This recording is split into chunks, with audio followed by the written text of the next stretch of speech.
હું doctor Jigar Sundesa, consulting orthopaedic and joint replacement surgeon, Nirgyam hospital, Makarba, Ahmedabad.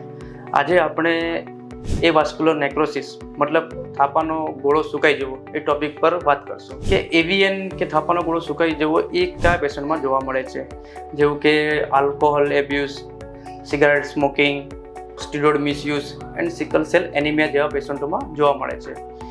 જેના કારણે જે થાપાના ગોળાને જે બ્લડ સપ્લાય મળતું હોય છે એ ઓછું થઈ જાય છે, એના કારણે સુકાઈ જાય છે.